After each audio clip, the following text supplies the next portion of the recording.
Bueno, en este video les haré un resumen de todo el caso Monsalve, en donde un alto funcionario del Ministerio del Interior, de las figuras mejor aprobadas por los chilenos, realizó uno de los actos más indefendibles de toda la sociedad, donde su pedestal de poder cayó al abismo de lo pérfido y la crapulencia. Veremos cómo el gobierno intentó tapar el caso y de todas las irregularidades que se vieron y que nos transformaron en un hazmerreír a nivel internacional.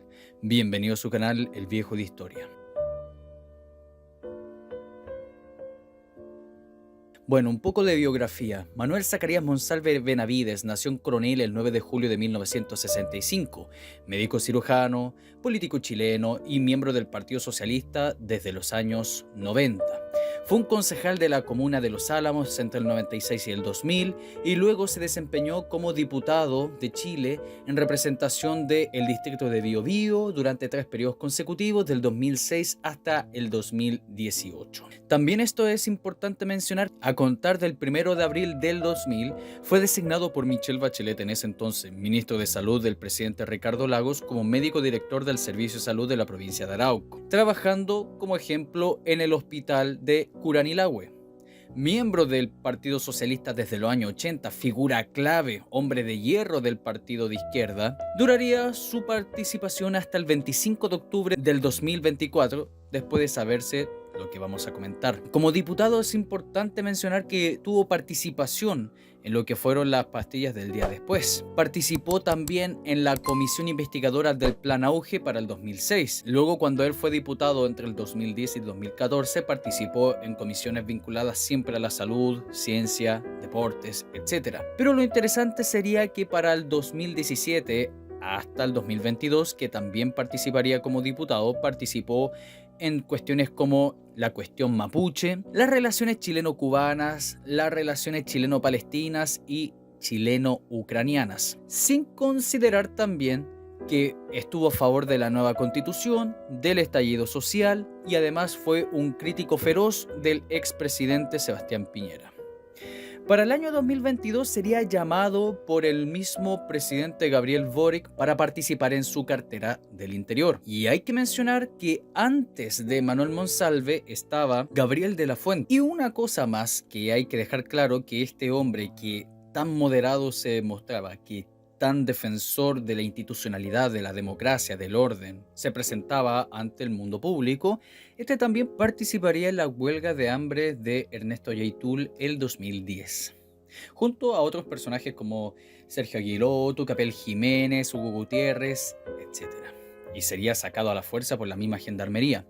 Pero ya conociendo a Monsalve, entremos en el crimen. Monsalve, aún casado, estaba teniendo ciertos acercamientos con la víctima, que era la hija de un compañero de partido de la región del Biobío, la cual trabajaba en el sector público y buscaba a su padre por intermedio de Monsalve que le diesen trabajo en el área de Monsalve. Hecha la víctima, se transformó en una subordinada de Monsalve, la cual tenía un contacto laboral bastante estrecho, pero al parecer las ideas de Monsalve iban más allá de lo relacionado a la labor de Estado. Ahora vayamos cronológicamente analizando día por día de los hechos más importantes de este evento criminal. El 1 de septiembre, Manuel Monsalve se reúne con la presunta víctima en el restaurante Milá, ubicado en la Costanera Center. Comparten un almuerzo y luego van a un parque cercano. Según el relato de la mujer, ese día el ex subsecretario del Interior le acarició la mejilla, intentó besarla y posterior al hecho la víctima habría abandonado el lugar en un Uber. Luego de este episodio, De la Fuente, que era la mano derecha de Monsalve, ascendió de cargo a la denunciante, mejorando su sueldo y para una labor más cercana al gabinete y entonces al subsecretario. Cito: Gabriel de la Fuente me llamó para informarme de un cambio de funciones de las cuales no estaba informada. Ante mis nuevas labores habría un aumento de mi remuneración y además tendría que acompañar al subsecretario en sus salidas a regiones y a todas las reuniones que tuviera, lo que acepté. Ese mismo día el denunciado me citó para comentarme si ya estaba al tanto de mi cambio, a lo cual asentí, declaró en la fiscalía la denunciante. Nos deja con ciertas dudas si la víctima se sentía acosada por Monsalve porque aceptó necesidad de dinero, necesidad de ascender o simplemente lo dejó pasar. Bueno, son las primeras dudas que nos surgen, porque si le hubiera molestado a ella, perfectamente hubiera declinado, pero bueno, aceptó, lo cual tampoco es malo. 21 de septiembre. Monsalve contacta a la mujer y la cita a una cena al día siguiente. Acuerdan reunirse y aunque acaba de destacar la relación laboral jerárquica existente entre ambos y que el ex abogado de la mujer, Roberto Ávila, manifestó mientras su defensor afirmando que era muy difícil que se negara a ello. Pero el día que acontecería el crimen sería este, 22 de septiembre. Manuel Monsalve se reúne con la víctima en el restaurante peruano Ají Seco Místico, ubicado en la calle Maquíver en el centro de Santiago. Los motivos de la cita fueron para hablar temas laborales políticos, entre comillas. Incluso Monsalve ofreció un curso de inglés a la mujer, pero esta se negó. Durante la comida pidieron 2 pisco sours para cada uno según el relato de la mujer. Cuando iba a la mitad del tercer cóctel perdió la memoria. Y tenemos que hablar que este licor no era simplemente en una pequeña copa, sino eran conocidos como catedrales, que lo estoy presentando en imágenes para que se den cuenta de la cantidad de alcohol que se ingirió. Cabe recordar que ese domingo 22 de septiembre en que ocurrieron los hechos, el ex subsecretario estaba sin escolta, lo cual es bastante inusual. Según lo que se conoce hasta la fecha, una vez que abandonaron el restaurante, tomaron un taxi hacia el Hotel Panamericano, ubicado a unas 9 cuadras del local, y que en tiempo de viaje promedia 9 minutos. Dentro del vehículo habría ocurrido un forcejeo en que la víctima intentó bajarse del automóvil sin éxito, pues entre Monsalve y el conductor lo habrían evitado. Debido a la resistencia de la mujer, el altercado le produjo una lesión en la muñeca. Asimismo, una de las hipótesis que maneja la fiscalía señala que la mujer le habría solicitado al taxista que la llevara hasta su casa, pero el ex subsecretario insistió en que fueran hasta el hotel. En esa línea, según se revela los testimonios del taxista, habría sido clave, pues señaló que la denunciante se encontraba en un estado etílico mucho más agudo que Monsalve e incluso vomitó en el automóvil. Además, el conductor habría afirmado que la víctima solicitó en varias oportunidades ir hacia su casa, pues no quería estar con Monsalve, pero ante la insistencia de este acabaron en el hotel. Posteriormente, según lo que revela las fuentes, tras la revisión de 172 cámaras públicas y privadas en que se reconstruyó el trayecto, uno de los registros mostraría a Monsalve intentando besar a la víctima, quien se aparta y se aleja. Aunque se filtró una supuesta grabación que ha dividido a la población si es cierta o es un montaje, donde aparece supuestamente Monsalve con la supuesta víctima caminando, donde se ven en un buen estado físico, como realmente no hubiera bebido todo lo que consumieron, cariñosos, como una verdadera pareja. No obstante, perfectamente se puede aducir que el efecto del alcohol aún no se apoderaba de los sentidos de la víctima, y en fin, el taxista, creyendo que eran pareja y además viendo a la mujer en un estado tan elevado de alcohol en la sangre, obviamente no la iba a dejar sola, y pensó de que Monsalve era la verdadera pareja de esta mujer. Pero también podemos analizar la cuestión del taxista, porque claro, podemos aducir anteriormente de que el taxista dejó a la mujer con Monsalve pensando que eran pareja y estaba hablando una borracha. Pero también, ¿cómo el taxista no pudo pensar o no pudo analizar que siendo esta mujer reiteradas veces le pidió que la dejara en su hogar? ¿Acaso hubo amenazas al taxista por parte de Monsalve o fue simplemente un descuido del taxista?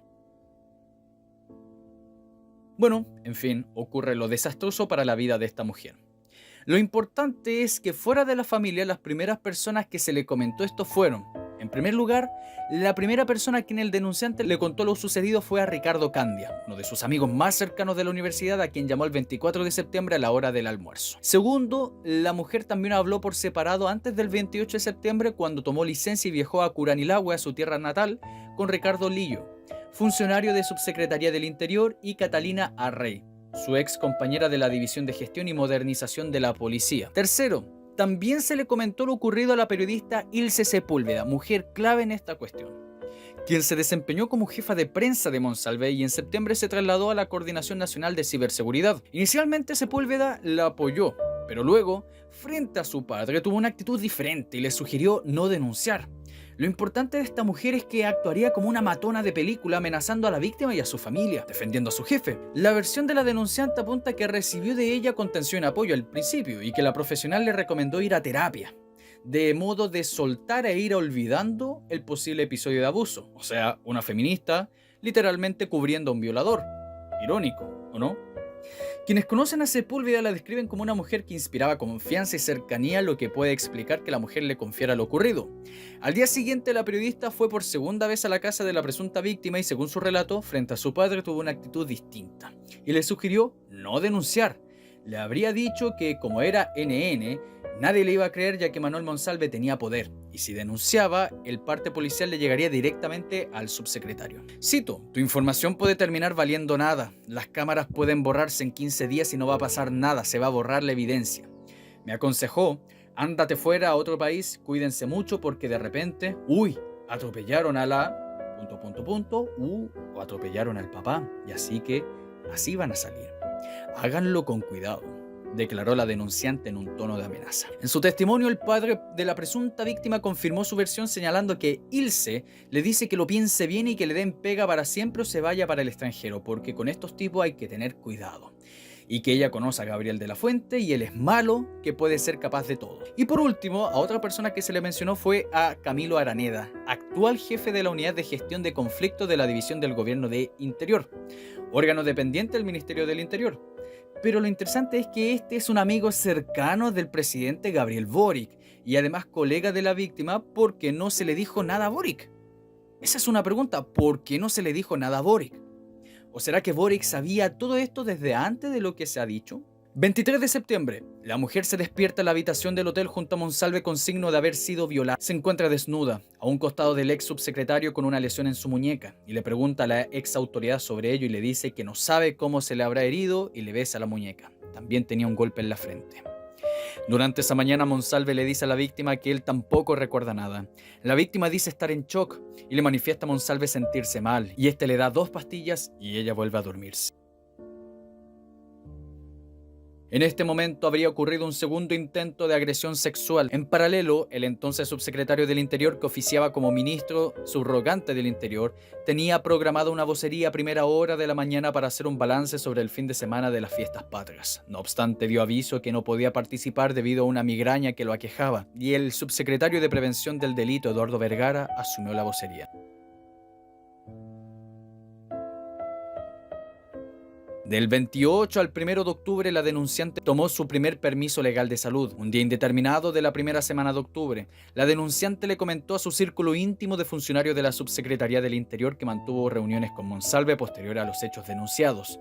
En uno de esos encuentros, ella había señalado al entonces subsecretario que lo ocurrido del 22 de septiembre no contaba con su consentimiento. Lo mismo habría declarado al menos uno de esos funcionarios ante la PDI. 4 de octubre. Según CIPER, Monsalve y la denunciante sostienen una reunión de trabajo que este les señala que no hubo consentimiento en los hechos ocurridos del 22 y el 23 de septiembre. 8 de octubre. La afectada se encuentra con licencia médica por un derrame en el ojo que informa a Gabriel de la Fuente. Recibe una llamada de Monsalve, pero esta no es contestada. En esa línea, vía WhatsApp, la jefa de personal de la subsecretaría, Claudia Hernández, le escribe a nombre de la Fuente y ratifica su licencia. 9 de octubre. CIPER revela que recibe otra llamada de Monsalve, 2 de la Fuente, 2 de Gustavo Herrera, su jefe directo. No contesta ninguna. 10 de octubre. Manuel Monsalve convoca a Cristina Vilches, jefa de la inteligencia de la PDI, a una reunión que le manifiesta que podría estar a una amenaza comentándole los hechos que ocurrieron durante los días posteriores a las fiestas patrias. La denunciante vuelve a recibir un llamado de Monsalve, otro de Herrera y otro de Hernández. No responde ninguna. Y he aquí lo importante, el mal uso de la inteligencia de la PDI en asuntos personales y delictivos de Monsalve. Y solo por mencionar, Cristina Vilches sería una de las pocas condecoradas por Bachelet en el 2017, para que lo tengan presente. De acuerdo con un reportaje de CIPER, Monsalve la citó el 10 de octubre a La Moneda, 4 días antes de que la funcionaria de la subsecretaría presentara la denuncia por vejación. Su explicación fue que se sentía amenazado, ya que no recordaba lo ocurrido durante la noche del 22 de septiembre y la mañana del 23. Temía, dijo, poder ser sujeto de alguna extorsión, lo que contrasta con los antecedentes que entregó Armendáriz en la audiencia de la cautela de garantías. Y aquí Monsalve se contradice, porque le entregó 2 pastillas que adormeció a la mujer el 23 de septiembre, pero no se acuerda de nada, y justamente esa entrega de 2 pastillas fomentó una casi vejación por segunda oportunidad a la víctima. En horas posteriores, según reveló el fiscal Javier Armendáriz, efectivos de inteligencia llegaron hasta el círculo íntimo de la denunciante. Cito, nosotros sabemos que ha habido gestiones previas sin que mediara ninguna denuncia ni ninguna comunicación oficial a autoridades superiores por parte del imputado. Ordenó llevar adelante diligencias con sigilo que no solo asistieron a estas intervenciones de cámara, sino que además llegaron al círculo íntimo de la víctima. Agregó que hubo un primer detective que habló con la víctima, gestiones encargadas por Monsalve, aseguró. Utilizó a la PDI no solamente para investigar cámaras, sino también para amedrentar a la víctima y a las familias de la víctima. Lunes 14 de octubre. La denunciante presentó la denuncia por presunta violación contra el entonces subsecretario del Interior. La denuncia llegó hasta el Servicio Médico Legal a constatar lesiones, acompañada de la jefa de Unidad de Atención de Víctimas y testigo de la Fiscalía Metropolitana Centro Norte, Cecilia Frey. El martes 15 de octubre, el director general de la PDI, Eduardo Serna, tomó contacto con la ministra del Interior, Carolina Toá, para expresarle que Monsalve estaba siendo investigado. Testigos de esta reunión señalan que el impacto de Toá fue evidente. La ministra recibió duras críticas por no haber sugerido la desvinculación inmediata de Monsalves y enfrenta el riesgo de ser acusada constitucionalmente. En ese mismo día, según la información publicada por Tele 13, Manuel Monsalve, antes de entregar su celular y recibir a los detectives en su habitación, recibió el llamado telefónico de la ministra del Interior, Carolina Toá, que le señaló que tenía que estar en el lugar. ¿La avisaron? ¿Hubo corrupción? ¿Hubo malintención o protección? Bueno, eso lo determina usted. El 16 de octubre, el ex subsecretario Manuel Monsalve viaja a la región del Biobío para supuestamente informar a su familia sobre la denuncia en su contra. Dicho viaje lo realiza en auto, pero retorna en un avión institucional de Carabineros. Mal uso de los elementos de la institución. Además, investiga el intercambio de mensajes con el subdirector de Carabineros, Enrique Monraz. Y en esos mensajes Monraz le escribió a Monsalve, cito, subsecretario, buenas tardes, este es mi número, cualquier cosa que necesite me avisa a la hora que sea, fin de cita. A lo que Monsalve respondió, muchas gracias general. 17 de octubre, la denuncia se hace pública tras un artículo de la prensa de La Segunda y horas después Manuel Monsalve presenta su renuncia a la Subsecretaría del Interior desde La Moneda. En paralelo, la PDI incautó el celular del ex subsecretario del Interior y realizó diligencias en el restaurante y el hotel. El Tribunal Supremo del Partido Socialista suspende la militancia de Monsalve. Lavado rápido de manos. 18 de octubre. El presidente Gabriel Boric da un punto de prensa que duró 53 minutos en el que respondió 31 preguntas sobre el caso, donde reconoció que Manuel Monsalve le había comentado que recibió las cámaras del Hotel Panamericano. Asume la subsecretaría del ex ministro de Justicia Luis Cordero y Gabriel de la Fuente deja su cargo en el Ministerio del Interior. Paralelamente se abre una arista de la infracción de la ley de inteligencia contra Monsalve y los abogados María Inés Horvitz, Cristian Arias y Lino Dizzi asumen su defensa. Por otro lado, este día se incautaron 3 teléfonos de Manuel Monsalve durante el allanamiento. Asimismo, se conoce que el fiscal Armendáriz interrogó a la ex jefa de la inteligencia de la PDI, Cristina Vilches, quien entonces se mantenía en el cargo. 19 de octubre, la denunciante por medio de su defensor presentó una querella por violación ante el 7º Juzgado de Garantía de Santiago. Su entonces abogado Roberto Ávila Toledo, ex militante del Partido Socialista, cercano al actual presidente de la colectividad Paulina Bodanovich, fue escogido por la denunciante para representarla ante la justicia. 22 de octubre, el abogado Roberto Ávila deja la defensa de la denunciante y asume María Elena Santibáñez. 23 de octubre se realiza la audiencia de cautela de garantía solicitada por la defensa de Monsalve para tener acceso a la carpeta investigativa y evitar que se periciara uno de los teléfonos incautados al ex subsecretario. No obstante, se resuelve decretar el secreto de la investigación durante 40 días y se rechazó la entrega del dispositivo electrónico. Asimismo, el Ministerio publicó y agregó un nuevo antecedente desconocido hasta la fecha. Nosotros sabemos que ha habido gestiones previas sin que mediara ninguna denuncia ni ninguna comunicación oficial a las autoridades superiores por parte del imputado. Ordenó llevar adelante diligencias con sigilo que no solo asistieron en estas intervenciones de cámara, sino que además llegaron al círculo íntimo de la víctima, dijo el fiscal Javier Armendáriz. Resumiendo lo anterior sobre el matonaje por parte del ex subsecretario. Se acercaron a su departamento y el imputado Monsalve les señaló a la Policía de Investigaciones, y lo sabemos por la declaración de la Policía de Investigaciones, que él les pidió que se acercaran a la víctima. Fue otra de las declaraciones del prosecutor. 24 de octubre, el director de la PDI, Eduardo Serna, llama al retiro a la jefa nacional de la inteligencia policial, prefecta inspectora Cristina Vilches Montenegro, por su responsabilidad tras lo dicho por el fiscal Javier Armendáriz durante la audiencia de cautela de garantías, quien sostuvo que uno de los 3 celulares de Monsalve fue periciado ilegalmente antes de ser incautada de manera oficial, lo que se sumó al despliegue ordenado por Monsalve para realizar diligencias previas a la denuncia. En otras palabras, que revisaran las cámaras y fueran con la familia. En paralelo, la abogada María Elena Santibáñez mencionó a Tele 13 que su defendida había recibido amenazas: puedes aparecer muerta o puede pasarte algo a ti u otra familia. Y bueno, sabemos nosotros que esas amenazas fueron bastante similares a las de Ilse Sepúlveda, o eran las mismas de Ilse Sepúlveda.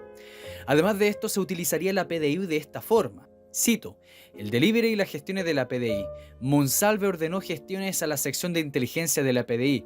Dijo que no recordaba lo que había ocurrido y que quería tener claridad. El 12 de octubre llegaron al departamento de la denunciante efectivo de la PDI simulando llevar un sándwich a través de un delivery. Se insistió que la comida era para ella y fue su padre a recibirlos. Los policías actuaban a pedido de Monsalve. El 15 de octubre, después de la denuncia, funcionarios de la PDI realizaron las primeras diligencias en el hotel y el restaurante y se percataron que los funcionarios de la VIPE ya habían estado en esos lugares. En esa misma noche se levantaron evidencias en la pieza de Monsalve y se realizó un hisopado bucal y se le incautó su celular. Tras ello comenzó una extensa investigación en que se tomó declaración a familiares, amigos, médicos, compañeros de trabajo y autoridades. 25 de octubre, Fiscalía de Coquimbo confirma el despido de 2 funcionarias que accedieron al expediente de Manuel Monsalve tras una investigación interna ordenada por el Ministerio Público, tras conocerse que distintos funcionarios habían accedido a la carpeta investigativa. En adición, se informa que Manuel Monsalve renunció a su militancia al Partido Socialista y en un documento enviado al director del Servicio Electoral, Andrés Tagle, manifestó que, en consideración que se me acusa un delito grave, es que considero indispensable dedicarme por completo a mi defensa y así evitar en lo posible que este proceso dañe a personas o instituciones que aprecio y respeto. 26 de octubre revelan que víctima de Manuel Monsalve denunció un segundo intento de violación por parte del ex subsecretario, lo que acabamos de mencionar sobre esas 2 pastillas que se le dieron el 23 de septiembre a la víctima. Y ahora la pregunta es, ¿y dónde está Monsalve? La población se queja de la velocidad del juicio al mago Valdivia, mientras que Monsalve estaba libre y bastante desapercibido del ojo público. ¿Dónde está el ex subsecretario del Interior?, se preguntaban. El 29 de octubre, Carabineros responde a oficio del fiscal Javier Armendáriz y el general director Enrique Monraz y negó por parte de la institución que haya existido alguna diligencia respecto al caso. Y recordemos que Monraz estaba dispuesto a lo que fuera por Monsalve. Y eso está presente en el WhatsApp. El Mercurio informa que fuentes de la PDI indicaron que se mantiene una alerta para avisar a Fiscalía en caso de que Manuel Monsalve llegue a un aeropuerto o a controles fronterizos. Además, este mismo día declara el presidente Boric como testigo, pero con un abogado. ¿Cómo es eso? Declarar como testigo con un abogado, eso es bastante inusual. Incluso muchas personas indicaban de que eso iba contra el equilibrio de la ley y estaba pasando por encima de la ley. Bueno, no es tan así, pero es bastante inusual. Jonathan Valenzuela estuvo presente en la declaración como testigo que dio el mandatario ante el fiscal Javier Armendáriz por el caso Monsalve. El abogado penalista y académico de la Universidad de Chile también ha sido representante de la directora de presupuestos Javiera Martínez del Frente Amplio en el caso Convenios y defendió a la ex ministra Isquia Siches cuando fue acusada de omisión de denuncia por el incidente del viaje a Temucuicui el 2022. 30 de octubre se informa que la ministra Toá declaró en calidad de testigo y voluntariamente ante el fiscal metropolitano Javier Armendáriz. Según su declaración ante Fiscalía, la ministra del Interior no estuvo informada ni participó de las principales decisiones para contener la crisis generada por la denuncia por violación contra el subsecretario. Toá señaló que Boric se reunió a solas con Monsalve y ella se enteró recién al día siguiente que lo había instruido para que viajara a ver a su familia al sur. En la tarde del jueves, el mandatario le dijo que informara su renuncia a la prensa antes de abandonar el palacio. Durante la jornada se conoció que Boric analizó la tarde del martes 15 de octubre el caso con el encargado del segundo piso Miguel Crispi y su jefe de gabinete Carlos Durán. Hay algo interesante que últimamente salió en las noticias, de que Boric justamente tuvo una conversación con Monsalve ese mismo día, donde también Boric le comenta al ex subsecretario del caso de acoso que está siendo imputado el presidente de la República, que actualmente ustedes conocen. 1 de noviembre. Se revela que la abogada de la mujer que denunció a Monsalve, María Elena Santibáñez, amplió la querella en contra del ex subsecretario para precisar los delitos de violación consumada durante la noche del 22 de septiembre a la madrugada del 23 de septiembre y abuso sexual consumado durante la mañana siguiente. Por otra parte, reaparece públicamente Manuel Monsalve, ¿dónde estaba? Cerca de un complejo habitacional en Viña del Mar. Consultado por los periodistas, señaló que lo más importante en una situación de esta naturaleza, que es de extraordinaria complejidad y gravedad, es conocer la verdad. Lo que yo he dicho desde el principio es que las denuncias tienen que ser investigadas independientemente de a quién afecten. Confío en las instituciones, agregó. 4 de noviembre. Monsalve viaja hasta Santiago para reunirse en la casa de uno de sus abogados en Ñuñoa. Hay una investigación que está en curso, tengo derecho a la defensa y eso es lo que estoy ejerciendo, dijo el ex subsecretario. 5 de noviembre, la ministra Toá defiende el llamado realizado a Monsalve antes del allanamiento del Hotel Panamericano donde residía el ex subsecretario. Es legal como se hizo y funcionó bien, decía la ministra. 6 de noviembre, según se consignó en las noticias, Nubia Vivanco presentó una querella en contra del ministro Toá y Monsalve y contra todos los que resultan responsables como autores, cómplices o encubridores de los delitos de obstrucción de investigación e infracción a la ley de inteligencia. Bueno, para que quede claro, se rechazó esto por parte del juez Urrutia. 8 de noviembre. Exante informa que la ex jefa de inteligencia de PDI, Cristina Vilches, fue citada a declarar por segunda vez por Armendáriz, esta vez ya fuera de su cargo. El diputado Andrés Celis, junto con el abogado Luis Cantellano, presentaron una querella en contra del ex subsecretario del Interior Manuel Monsalve y la ministra del Interior Carolina Toá, el director de la PDI Eduardo Serna y el ex jefe de gabinete de Monsalve Gabriel de la Fuente por obstrucción de justicia, violación a la ley de inteligencia. El 13 de noviembre habla el padre de la denunciante en una entrevista otorgada a Chilevisión Noticias. Cito: sin ninguna duda es culpable de este crimen. Aquí hubo una persona que cometió un delito, por lo tanto es un criminal y tiene que pagar de acuerdo como indica la ley, afirmó el hombre. Confío en la fiscalía, en el fiscal, en el señor Armendáriz, confío en esa parte de la justicia, pero sí tengo algunos miedos que estamos frente a una persona muy poderosa, que tiene redes todavía, que ocupaba un cargo muy importante y que tiene sus redes en las policías, en donde él trabajaba. Tiene todavía personal de su confianza trabajando en el Ministerio del Interior. Fueron otras de las declaraciones que entregó el padre de la víctima. 14 de noviembre. La Policía de Investigaciones detiene a Monsalve en el sector de Agua Santa de Viña del Mar. Lo trasladan hacia Santiago para su formalización. Para ello fue clave un informe de ADN, el testimonio del taxista que los trasladó hasta el hotel y el peritaje de 172 de cámaras públicas y privadas para la reconstrucción del trayecto. 15 de noviembre se da inicio a la audiencia de formalización en contra de Monsalve, pero ante la solicitud de su defensa de tener más tiempo para poder revisar la carpeta investigativa a la que tuvo acceso luego de su detención, y se decide dejar al ex subsecretario recluido en una unidad policial hasta ese entonces. Con todo, el fiscal Armendáriz calificó como una violación consumada los hechos ocurridos a la madrugada del 23 de septiembre, por los que Monsalve arriesgaría una pena que va de hasta 15 años de cárcel. 19 de noviembre, el juez Mario Cayul decretó prisión preventiva para el ex subsecretario del Interior investigado por los delitos de violación y abuso sexual. El magistrado que decretó el plazo de investigación de 4 meses rechazó los argumentos del Ministerio Público y la parte querellante y optó por argumentar su determinación a partir de la gravedad de las imputaciones y el peligro para la seguridad de la sociedad que a su juicio representa Monsalve. Cayul optó por no hacer público el lugar donde está recluido el ex subsecretario, aunque esta noche estaba claro que lo haría en el módulo 86 del centro penitenciario de Rancagua, donde estaba recluido incluso hasta ese momento el futbolista Jorge Valdivia. 22 de noviembre. Este sábado se confirmó que el ex subsecretario del Interior, Manuel Monsalve, quien cumple la medida cautelar de prisión preventiva por los delitos de violación y abuso sexual, se encuentra en el anexo penitenciario Capitán Llaver en Santiago tras ser derivado desde la cárcel de Rancagua por presuntas amenazas. Pero la pregunta es, ¿quién estaba amenazando a Monsalve? Bueno, se dice que la estaban amenazando la líder de la banda Los Marchand, que sería Antonella Marchand, que estaba presa por narcotráfico y crimen organizado. ¿Por qué la estaba amenazando?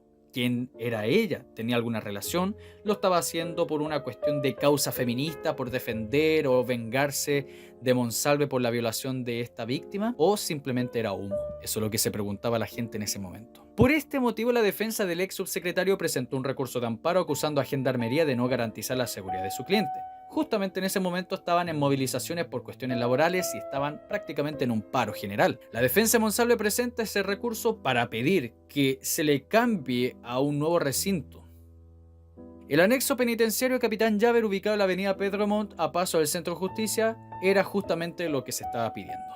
Pero en fin, justamente se intentó llevar a un nuevo acuerdo para darle a Monsalve la garantía de prisión domiciliaria total, lo cual fue rechazado y sigue hasta este momento que se está subiendo este documental, preso en Capitán Llaver.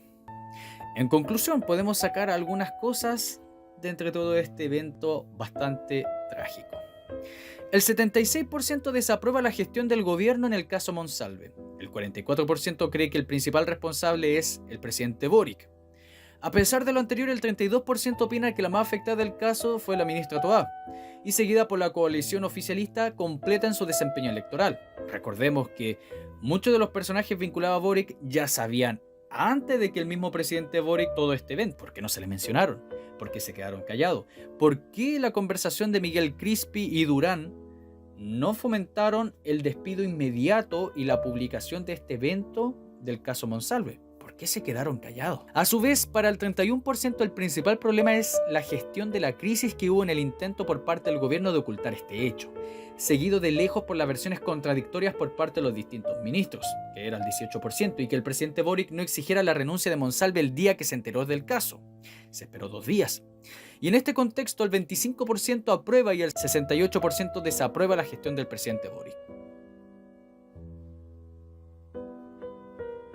3 diputados opositores que integran la comisión investigadora del caso Monsalve entregaron al presidente, a la instancia de Miguel Mellado, 2 cuestionarios dirigidos al presidente Boric. Las preguntas aluden al momento en que el mandatario tomó conocimiento de las acusaciones, las acciones que realizaron las primeras 48 horas, su tiempo de reacción, el uso de recursos públicos y el rol de los asesores Miguel Crispi y Carlos Durán.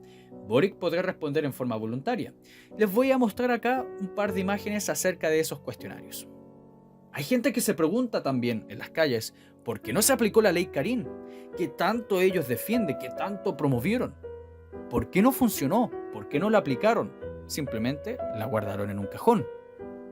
¿Por qué no había protocolo si tenía que haberlo? Otra pregunta que se hace el pueblo. O sea, lo que exigen a los otros no lo hacen ellos mismos. En el caso Monsalve, Cordero asegura que se encontró 1 millón de los 50 millones para los gastos reservados.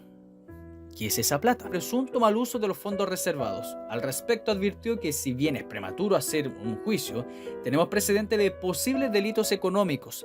Recordemos que fue el propio Cordero quien dio a conocer que al asumir la subsecretaría se percató que solo había cerca de 1 millón de pesos en la caja fuerte. Por ello instó que la ex autoridad debe rendir dichos gastos a la Contraloría. No obstante, Cordero destacó que es habitual que haya autoridades que van y no rinden gastos. Y agregando que cualquier referencia que se hiciera sobre este punto de presunción de uso indebido me parece improcedente en este caso. Antes de editar este video aparecieron nuevas cosas. Primero, la abogada de Monsalve, María Inés Horvitz, deja de defender al imputado Monsalve. Y así la defensa de Monsalve quedó integrada al menos por ahora por los abogados Cristian Arias y Lino Dizzi.